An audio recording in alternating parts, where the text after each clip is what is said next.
नए दिन और नई शुरुआत। हम हाँ, मेरी क्रिसमस।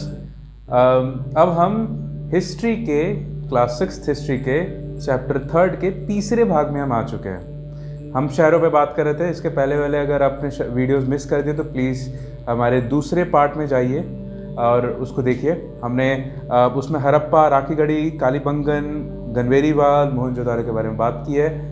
ये चीज़ आप अपने पेज नंबर 25 को खोलिए, हिस्ट्री क्लासिक्स एनसीईआरटी का पेज नंबर 25 पे। और अब हम शुरू करने जा रहे हैं सोतका को। ये अपने आप में एक बैंक पे एक है, पाकिस्तान के एक बैंक पे, जिसका नाम है, नाम बताओ शेरू। पाकिस्तानी बैंक पे है, सिंध नदी होगा। नहीं, मकरन कोस्ट करके एक नाम है, मकरन कोस्ट, जो कि पाकिस्तान की एक कोस्ट पे आता है, कोस्टल लाइंस पे। यहाँ पे 2-3 ऐसे माउंट्स मिले थे। सोतका को उसके एक छोटा साइट भी मिला था, बट ये मेजर साइट माना जाता है। इसका नाम होता है बर्न्ट हिल। एक्चुअली जो इसकी मीनिंग है सोतका को, इसका मतलब होता है बर्न्ट हिल। क्यों है नहीं पता। और यहाँ पे वैसे पूरी तरीके से एक्सकवेशन नहीं हुई है, होना अभी बाकी है। हालांकि फिर भी हमें यहाँ पे कई सारे टेराकोटा टॉयज़ मिले हैं, यहाँ पे पॉटर्स मिले हैं और कई सारी इंपॉर्टेंट चीज़ें मिले हैं यहाँ पे हमें। यहाँ पे ऐसा माना जाता है कि जो पॉटरी इंडस्ट्री है, वो उसको बनाने के लिए कई सारे जो गड्ढे खोदे गए थे, जो भट्टी को तपाने के लिए जो चीज़ें वो यूज़ होती है, वो यहाँ पे चीज़ें मिली हैं। तो इसके बारे में और ज़्यादा जानकारी नहीं मिल पाई हमारे फेमस आर्कियोलॉजिस्ट को, इसलिए हम इतने जान पाएंगे। अब मूव करते अगला होगा चहुंदारो। चहुंदारो मेरा फेवरेट है। चहुंदारो एक ऐसा शहर है जहाँ पे कोई सिटाडेल नहीं था। यानी सिटाडेल में नॉर्मली लोग एडमिनिस्ट्रेटिव लोग रहते थे, जो लोग पूरे शहर को संभालते थे। बट समहाउ यहाँ के लोगों ने अपने आप को संभाला, किसी एडमिनिस्ट्रेटर की ज़रूरत नहीं। और यहाँ पे सारे जो लोग थे वो स्किल्ड लोग थे। यहाँ पे कई सारे जो गोल्ड के ऑर्नामेंट्स मिले थे, हमारे जो कॉपर के टिन के जो टूल्स, वेपन्स, ऐसे सारी चीज़ें मिली थी। ऐसा माना जाता है एक तरीके से उस टाइम का एक फैक्ट्री प्लेस होता था। और इसमें कई सारे जो रेजर के टूल्स उस वक्त जो आए थे, यानी जिनका एज काफ़ी फाइन होता था, वैसे टूल्स यहाँ पे मिले हैं। तो ये एक अपना आर्टिस्टिक पॉइंट ऑफ व्यू से काफ़ी वैल्यूएबल साइट था। यहाँ पे कई सारे क्राफ्ट्स की चीज़ें यहाँ से शुरू हुई और बाकी जगहों पे फैली हैं। तो चहुंदारो पे एक चीज़ याद रखिएगा, हम सारे जो शहरों के बारे में बात करते हैं उसके साथ हम हैशटैग्स यूज़ करते हैं, जो कि हमारे डिस्क्रिप्शन सेक्शन, इस वीडियो के डिस्क्रिप्शन सेक्शन में होगा। आप उन वीडियोस पे क्लिक करिए, डिस्क्रिप्शन सेक्शन पे क्लिक करिए, फिर उसके बाद से उस हैशटैग्स पे क्लिक करके जाइए, देखिए और क्या क्या कौन और लोगों ने क्या क्या बताया। कई लोग चहुंदारो घूमने भी गए होंगे, उन्होंने अपनी ब्लॉगिंग्स बनाई होंगी। तो कोशिश करिए, उनको देखिए, अप्रिशिएट करिए उनकी वीडियोस को, लेकिन खो जाइए उनके साथ उस दुनिया में, बट वापस भी आ जाएगा। चैप्टर बाकी अभी। फिर अगला है धोलवीर। जो धोलवीर है वो कच्छ डिस्ट्रिक्ट में माना जाता है, कच्छ डिस्ट्रिक्ट में है। और ये मुझे अम्यूज़ करा था जो धोलवीर जगह है, क्योंकि यहाँ पे जिस तरीके से इरिगेशन सिस्टम बनाई गई थी, वो अभी भी जो मॉडर्न सिस्टम है, आज के डेट में भी वैसी इरिगेशन सिस्टम यूज़ होती हैं। इन्होंने प्रॉपर वाटर फैसिलिटीज़ बनाई थी पूरे शहर में, ताकि कम ना पड़े। क्योंकि कच्छ डिस्ट्रिक्ट में नॉर्मली अगर आप देखोगे, जहाँ पे ज्योग्राफी के हिसाब से वो एक डेजर्ट टाइप एरिया था, वहाँ पे कई सारे रिवलेट्स बहते थे, बट एज सच वहाँ पे पानी का स्रोत नहीं था। वेल्स गढ़े हुए थे, बट वो सिर्फ एक सीमित तरीके के ही चीज़ें दे सकते हैं, इसलिए वहाँ पे रेन वाटर को हार्वेस्ट करना बहुत ज़रूरी था। तो रेन वाटर हार्वेस्टिंग के लिए उन्होंने कई सारे ऐसे पॉट्स खोद रखे थे। धोलवीर और भी अपने जो एनिमल बोन्स, कई सारे जो हमने उनको खोदने के बाद, एक्सकवेशन करने के बाद कई सारे बरियल साइट्स मिले थे, और उसके बाद से उनके कल्चर के बारे में हमें पता चला। कई बार धोलवीर में एक और चीज़ इंपॉर्टेंट है, यहाँ पे ना बड़े बड़े जो स्टोन्स पे, वहाँ पे उनकी मार्किंग्स लिखी हुई थी, जिसको स्क्राइब बोलते हैं इंग्लिश में। बाकी जगहों पे भी थे, बट छोटे छोटे ना उसमें थे, सिक्कों में थे, छोटे छोटे सील्स के फॉर्म में थे, बट यहाँ पे बड़े बड़े फॉर्म में लिखी हुई थी। सो ये धोलवीर स्पेशल इसलिए है क्योंकि यहाँ पे वाटर इरिगेशन सिस्टम जो थी वो काफ़ी एडवांस थी। जिस तरीके से शहर की प्लानिंग की गई थी वो काफ़ी एडवांस थी। यहाँ पे ऐसा माना जाता है कि यहाँ पे जो लोग रहते थे वो काफ़ी इंटेलिजेंट थे इन केस ऑफ स्टडीज़ और ये सब में।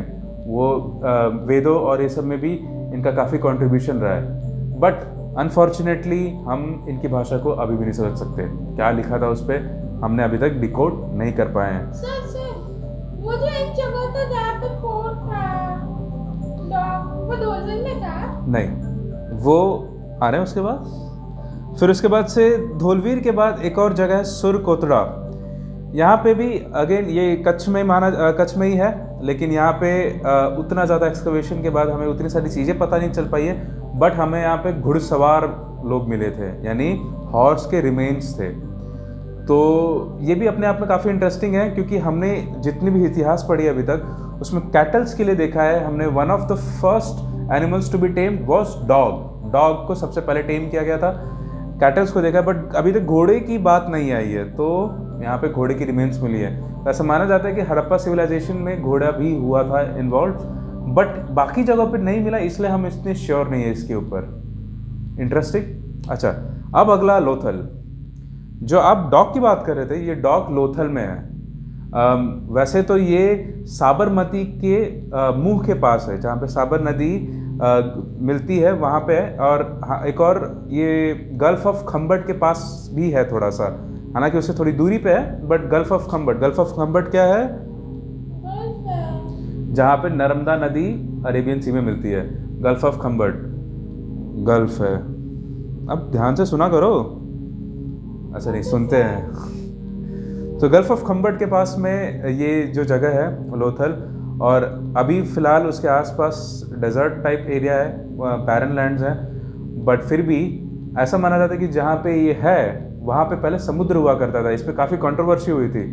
तो बट जब वहाँ पे चीज़ों को खोदी गई तो उसके बाद से जो समुद्र के रिमेन्स होते हैं, इम्पॉर्टेंट शेल्स और ये सारी चीज़ें मिली थी, तब लोगों को पता चला नहीं, इधर सच में समुद्र था। और ये वहाँ पे डॉक, जहाँ पे बोट्स या शिप को एक जगह दी जाती है ठहरने के लिए, वहाँ पे पहले सबसे पहला बोट का डॉक यहाँ लोथल में था। लोथल में फायर अल्टार्स मिले थे, और फायर अल्टार्स के वजह से यहाँ पे हमने इसकी कल्चर को समझा कि ये यहाँ पे फायर गॉड की पूजा हो सकती थी। तो इसके बारे में और जानेंगे, लेकिन हमने एक चीज़ आपको दी थी मैंने होमवर्क। आपने बोला था कि आप कुछ तो बताओगे हड़प्पा के बारे में। हाँ, हड़प्पा नहीं, कैसे एक बहुत इंटरेस्टिंग फैक्ट। एक और चीज़, धोलवीर में जो पूरा शहर था, नॉर्मली शहर दो हिस्सों में बटा होता था, सिटाडेल और आपका कॉमन लोगों के लिए जो एरिया होता था, कॉमन पीपल के लिए जो जगह होती थी।